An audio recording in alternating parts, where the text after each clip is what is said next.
television.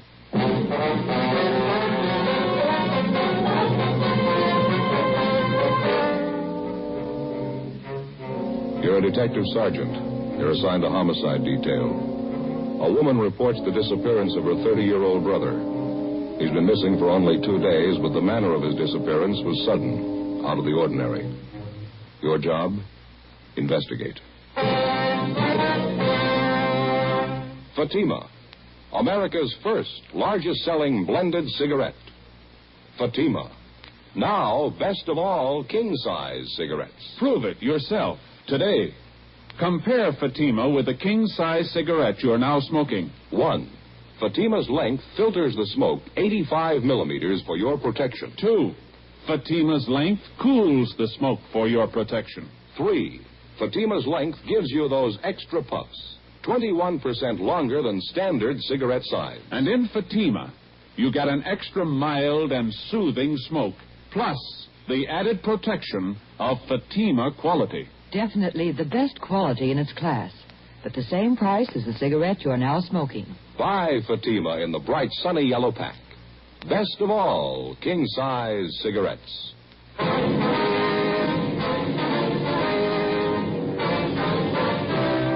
Dragnet, the documented drama of an actual crime. For the next 30 minutes, in cooperation with the Los Angeles Police Department, you will travel step by step on the side of the law through an actual case transcribed from official police files.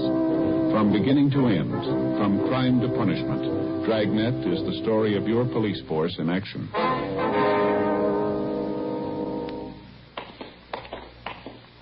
It was Wednesday, November 14th. It was overcast in Los Angeles.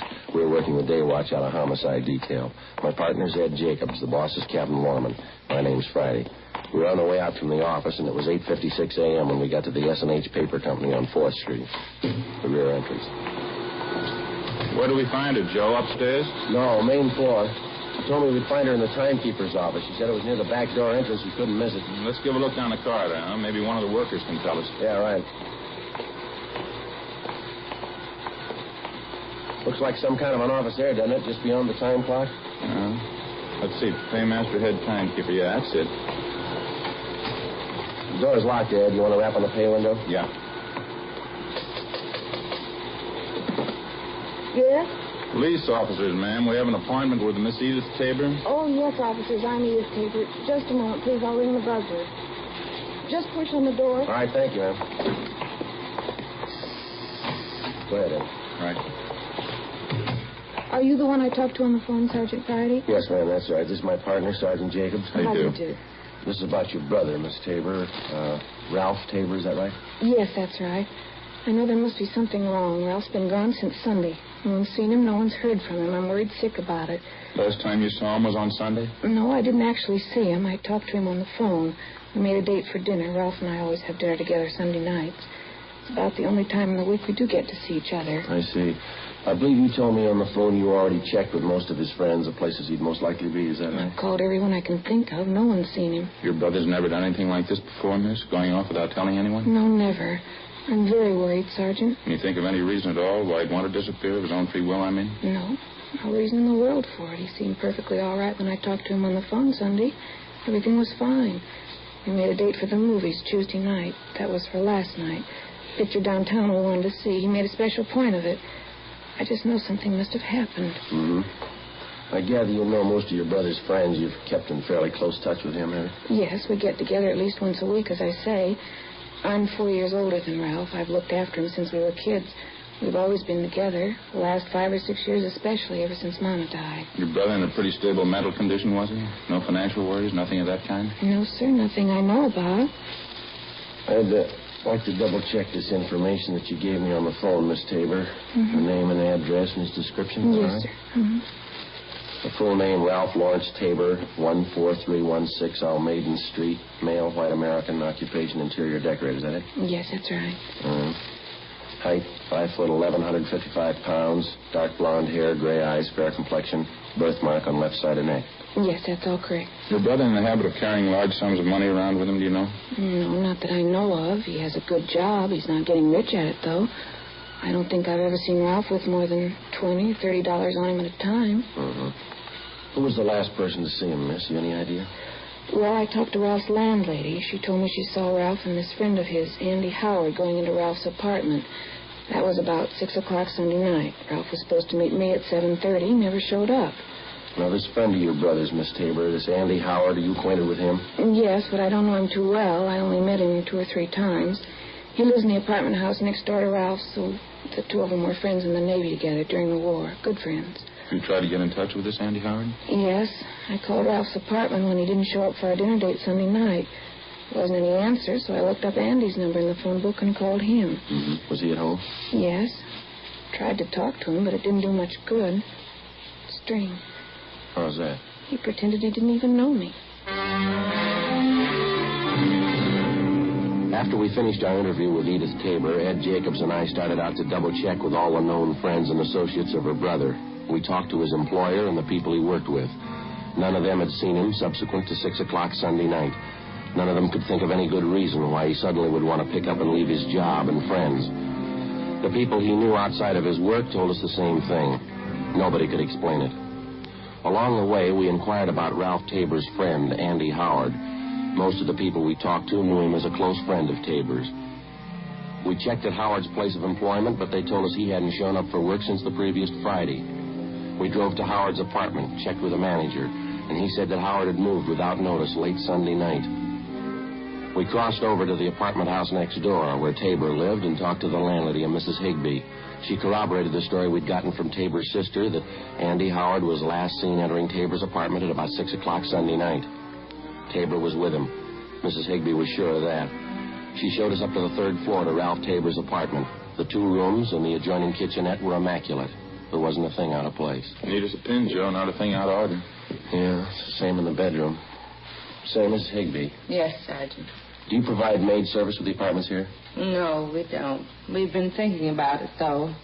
Haven't quite made up our minds. Such a task, getting good, competent help these days. And the tenants are responsible for the entire upkeep, huh? Yes.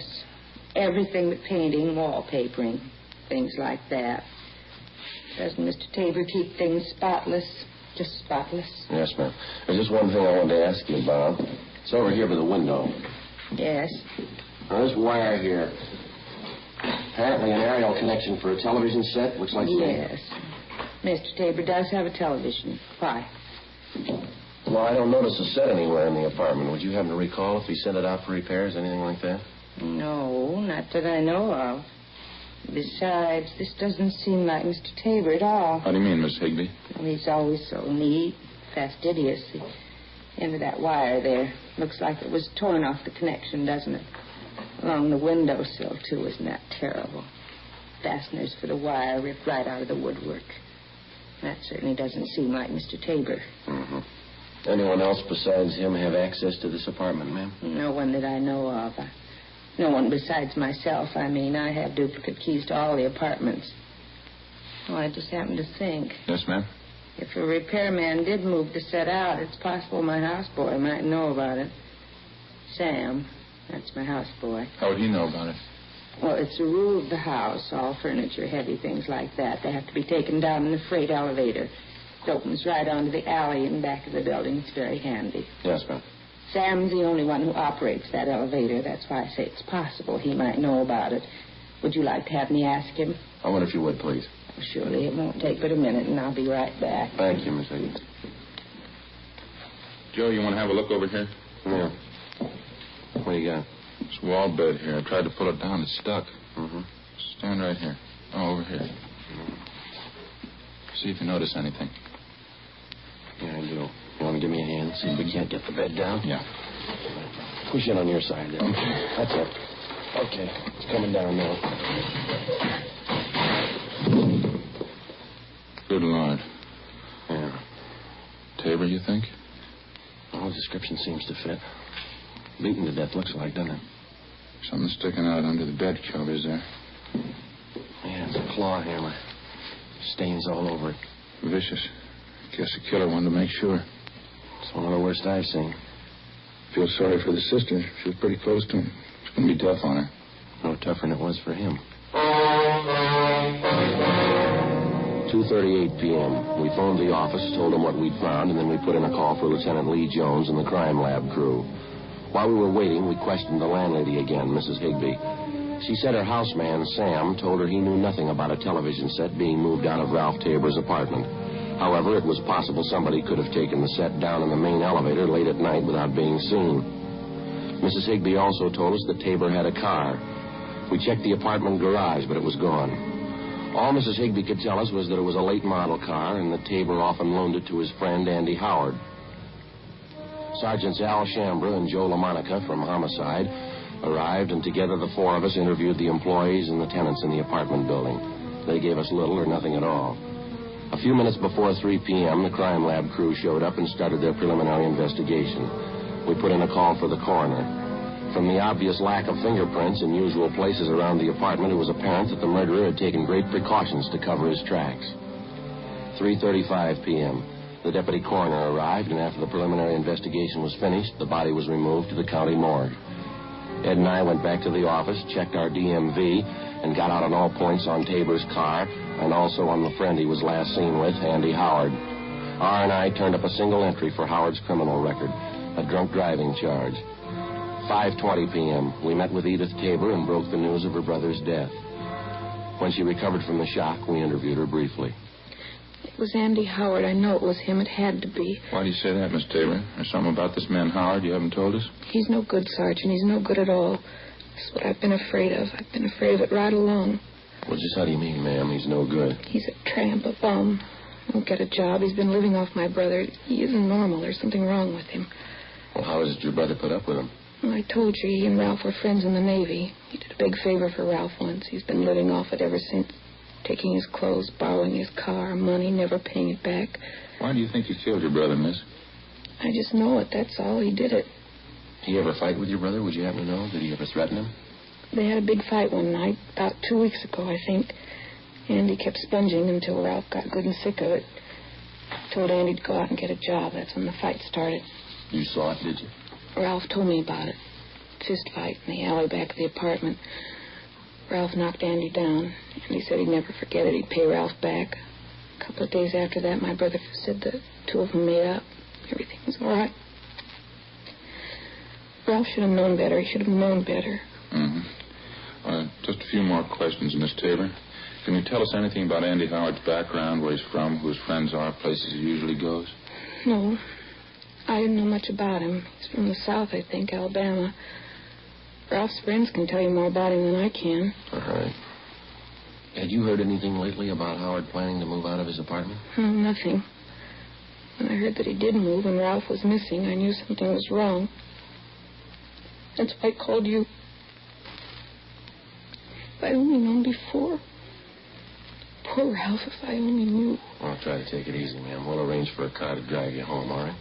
It's so hard to understand. It's hard. For anyone to kill Ralph like that, horrible. He was so good. He was my brother. Yes, ma'am. What do you say to a man who kills your brother? How do you understand him? What do you tell him? Well, why even try? What? Let the jury tell him.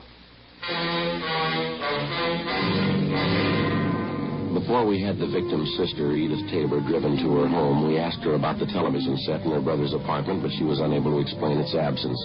Burglary detail had already been notified about the case, and the pawn shop detail alerted. An APB had been gotten out containing a complete description of the TV set, along with the serial numbers. A few minutes after we got back from dinner that night, we had an answer on it. A pawn shop operator on West 7th Street called in with the information that he'd taken in a television set with identical description and serial numbers as that of Tabor's. Ed and I drove out to the pawn shop and checked the operator's buy book. The set had been pawned the day after the murder. The serial numbers and description matched in every detail. The description and signature of the man who pawned it matched perfectly with that of Ralph Tabor's friend, Andy Howard. The set was impounded, and just on a chance, we had Dean Bergman dust it for latent fingerprints. Dean? Oh, hi, Ed, Friday. How you making out? Any luck? Not bad. Have a look here. Yeah. Picked up 4 sets of prints off it, all told. These here are the dead man's. Yeah. These here, they belong to the pawn shop operator. Mm-hmm. These belong to his son, helps him in the shop. Yeah. Guess this is the one you're looking for. 2 clean index prints. Did you classify them? Checked them against prints from Andrew Howard's package. Yeah. They match. When we checked in for work the following morning, we got the coroner's report on Ralph Tabor. Cause of death was listed as cerebral hemorrhage and multiple fractures of the skull caused by blows from a heavy blunt object. The other reports from the crime lab didn't give us much help. The better part of the next 3 days, Ed and I, along with Al Shambra and Joe LaMonica, held detailed interviews with the known friends and associates of the murder victim, Ralph Tabor, and the number 1 suspect, Andy Howard. The information we picked up was incorporated in a supplementary all-points bulletin and gotten out immediately. We found out that Andy Howard had a sailor's uniform in his possession, and though unauthorized, he wore it frequently. It bore the insignia of a quartermaster first class on the sleeve. We also found out Howard had identical tattoos on each forearm, the picture of an unfurled American flag with the name Betty D below it. We had the city covered for the suspect. 4 days passed. No trace of him. Saturday, November 24th. We got an urgent call from Homicide Commander Lieutenant Mort Gear in San Diego. On the highway? Uh-huh. When was that, Mort? I see. Hey, Joe, you got a pencil there? Yeah, here you go. Thanks. Hey, Mort, he's pretty sure, huh? Uh-huh. Well, yeah, it seems to tie in all right. How's that? Well, I don't know for sure. We'll check with Captain Lorman right now and let you know. Yeah, thanks, Mark. Goodbye. Good break. What do you have to say? One of their traffic men down there, a fellow by the name of Jack Ladd, stopped a car on the highway going out of town speeding. Yeah. Ladd says the man answers Andy Howard's description perfectly, right down to the tattoo on the forearm. No doubt about the car the guy was driving was Tabor's description and license number. Even used Tabor's identification. When did all this happen? The day after the murder. They'd have held the man, but didn't have the information at the time. That's a bum break. Which way was Howard going, did they tell you? Yeah, into town. They figure he's still there someplace. How do you mean? Found the car an hour ago, abandoned. 10 minutes after the phone call from San Diego, Captain Lorman checked back in at the office, and Ed and I met with him. We told him about the information San Diego had phoned in, and he gave Ed and I an immediate okay for the trip south. We went down to the garage, picked up a car, and 6 hours later, we checked in with Sergeant Russ Ormsby, San Diego Homicide. What's this, another fishing trip, or are we doing business this time? Afraid it's all business, Russ. The Andy Howard thing.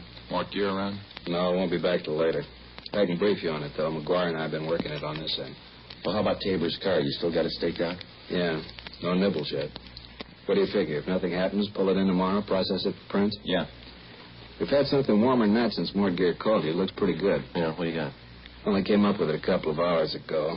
Field interrogation card, made out last night west end of town. Beat officer by the name of Driscoll questioned a man and a girl parked in a car out that way last night. There's a description on the man. Thanks, Russ. Yeah, fits Howard all the way, Ed, here. See? Couldn't get much closer. We checked out the car they were in. Belongs to the girl. Yeah. Look here, Ed. He's still using Tabor's identification. Yeah. All right, where's it go from here, Russ? You got this Andy Howard spotted? No. Beat man Driscoll, he didn't know the guy from Adam. Yeah, well, where's that leave us? The girl Howard was with. Driscoll knew her. We contacted the beat officer, Driscoll. The girl who'd been spotted sitting in a parked car the night before with murder suspect Andy Howard was identified as Helen McClung, a waitress in a downtown cocktail bar. A stakeout was placed in her apartment, and she was brought in for interrogation. Well, he's not a good friend of mine. I don't know where he lives. Don't know what he does. I hardly even know him, Sergeant. You were out for a drive with him the night before last, that right? Sure, I don't deny that. We went out for a ride. That's all there is to it. You sure you don't know where this man lives, Helen? Not exactly, no. He's staying at a hotel downtown, I think. We went for a ride, and I dropped him off at the bus line. That's all there was to it. Do you expect to see him again? You have any dates with him in the next couple of days? No. Tell you the truth, I thought I had a date. Didn't work out. Nothing ever works out. Phone this morning, called it off. Tell you why? I gave some lame excuse. I found out the real reason, though. What's that? You mind telling us? No, I don't mind.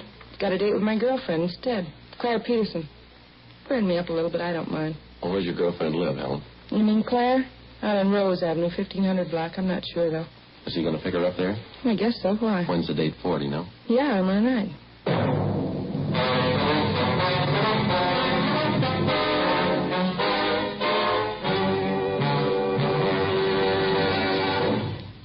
You are listening to Dragnet, authentic stories of your police force in action. Compare Fatima with your present king-size cigarette. Yes, compare Fatima with the king-size cigarette you are now smoking. 1. Fatima's length filters the smoke 85 millimeters for your protection. 2. Fatima's length cools the smoke for your protection. 3.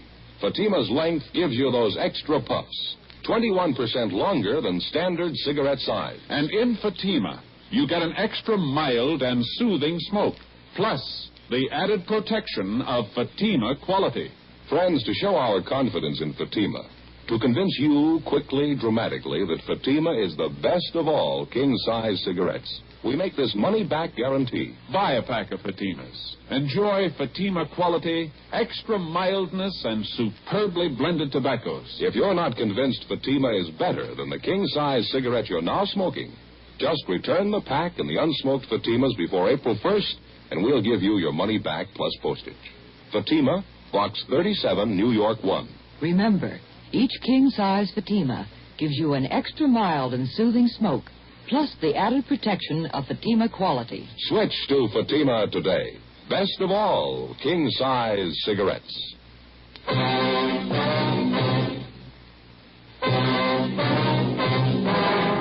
Monday, November 26th, 10 a.m. After checking her name through San Diego R&I, we finally located the address of the girl Claire Peterson, who was supposed to have a date with our murder suspect Andy Howard that night. She lived in a small apartment house in the southeast end of town. The manager told us that she'd already left for work. We ran it down. The Peterson girl was employed as a cutter in a shirt factory down in the industrial district. We questioned her at her work. A tall, attractive girl, blonde, blue eyes, a small scar on her chin. She kept working while we talked to her. Yeah, I have a date with Ralph Tabor tonight. Something the matter? Afraid so, Miss Peterson. The first place, his name isn't Ralph Tabor. No, I'm sorry. You must be wrong, officer. I was out with him just last Monday. I know that's his name, son. Everything he has, his car, his wallet, all his business papers. Guess you must have made a mistake. No, it's no mistake, man. We checked it out pretty thoroughly. We'd like to talk to you about him if we could, please. Well, there's not too much to tell. I just met him Monday night. It was with my girlfriend, Helen. He wanted to go out with me, so I made a date. I didn't think there was anything wrong. You said he's to meet you at your apartment, Miss Peterson. Did he give any specific time when he'd be there? 8 or 8:30, he said. Hey, what's wrong, do you know? There's something wrong with the man. I ought to know, don't you think? We want him for questioning, ma'am. You any idea where he lives? No, I haven't. One of the hotels downtown, I think. 5th Street or 6th Street. I wouldn't know for sure. What do you want him? Can't you tell me, please? We believe he's committed a murder, Miss Peterson. Matter of fact, we're sure of it. What do you want me to do? If he calls up before your date tonight, don't do anything to discourage him. Tell him to meet you. If he wants to postpone the date, try and make him come tonight. If you can't do that, try and find out where he's staying. And don't let him know we talked to you. Well, all right, I can try. You'll be there when he comes to my apartment, I mean. Yes, ma'am, we'll be there. You'll be protected all the way. Well, what do you do? Ma'am? What do you do? You say he's a murderer. He must be desperate. What do you do? How'll you arrest him? It's his choice, ma'am, any way he wants it. As soon as we left the plant where the Peterson girl worked, we called Sergeant Tony McGuire at San Diego Homicide Detail, and he made arrangements for an immediate stakeout at the girl's apartment. At 7 p.m., Ed and I, along with Russ Ormsby and Tony McGuire, drove out to supplement the men on stakeout at the girl's apartment. 8 o'clock, 9, 9:30, 10 p.m., still no sign of the suspect. At midnight, our relief team showed up, and we headed back for the office. When we got there was a bulletin from the Highway Patrol reporting that earlier that night, a man partially identified as Andy Howard had been seen heading north from San Diego on U.S. Highway 101 toward Los Angeles. We got Captain Lorman on the phone, briefed him on the latest developments, and told him that photographs of the suspect had been distributed to all officers. The next 10 hours failed to turn up anything new. San Diego officers continued to cover their end. 11:15 p.m. the next day, we drove back to Los Angeles and reported in at homicide.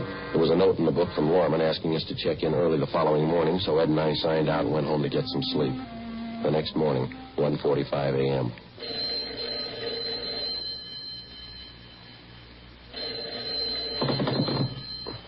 Hello, Friday talking. Sorry to wake you up, Friday. This is Hawkins down at the business office. Oh, yeah, Hawkins. What do you got? Beat officer out in Wilshire called in 2 or 3 minutes ago. He figures he has your murder suspect for you, Andy Howard. Bring him in now.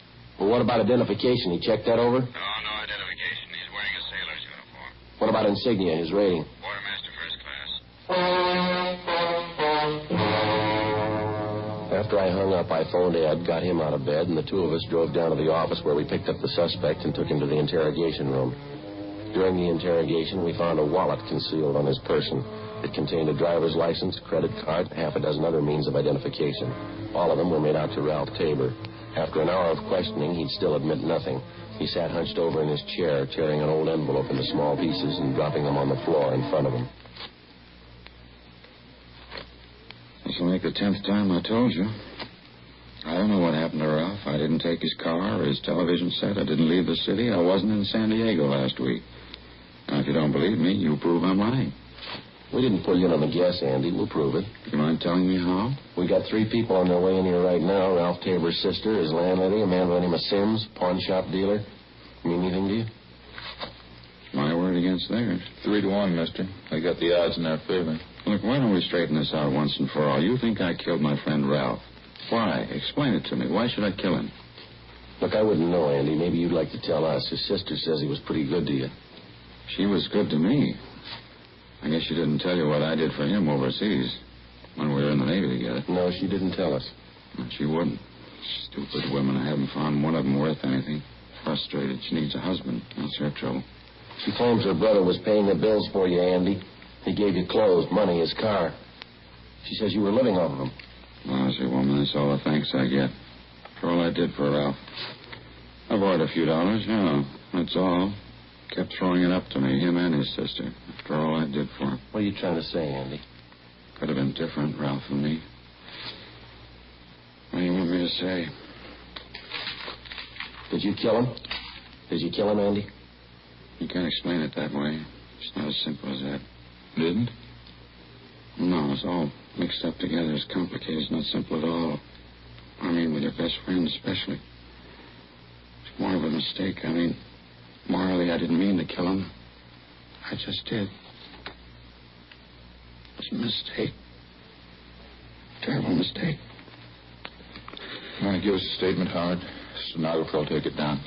Oh, yeah, all right, in a minute. Just want to make sure you understand. I mean, about Ralph. And all I did for him. Yeah. No gratitude. No gratitude at all. You blame me? I mean, after all I did for him, you blame me? Well, you should have remembered, Andy, about gratitude. Yeah? Doesn't mean much when you have to ask for it.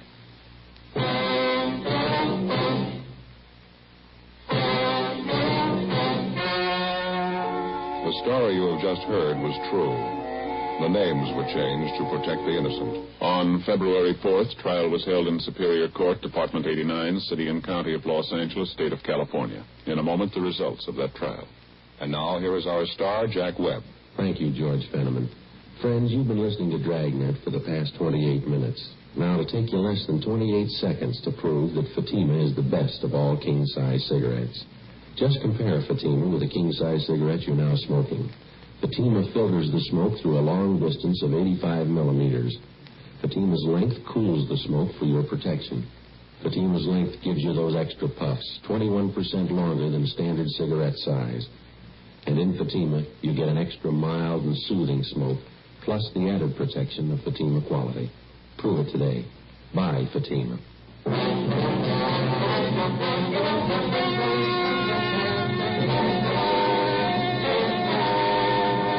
Andrew Thomas Howard was tried and convicted of murder in the second degree. He is now serving his term in the state penitentiary, San Quentin, California. Second-degree murder is punishable by imprisonment from 5 years to life. Ladies and gentlemen, right now, inflation is America's #1 menace on the home front. It's the one enemy that can lick America. We can help prevent this by working harder, working better. The fight against inflation will succeed only if all of us get behind it. You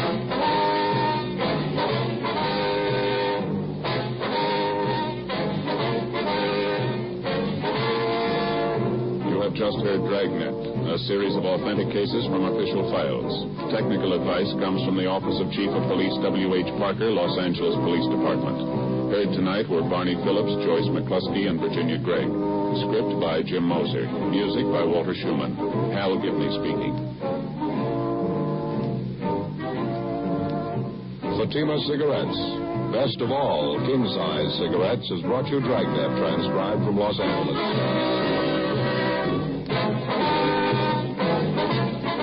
Next, it's David Harding and Counter Spy on NBC.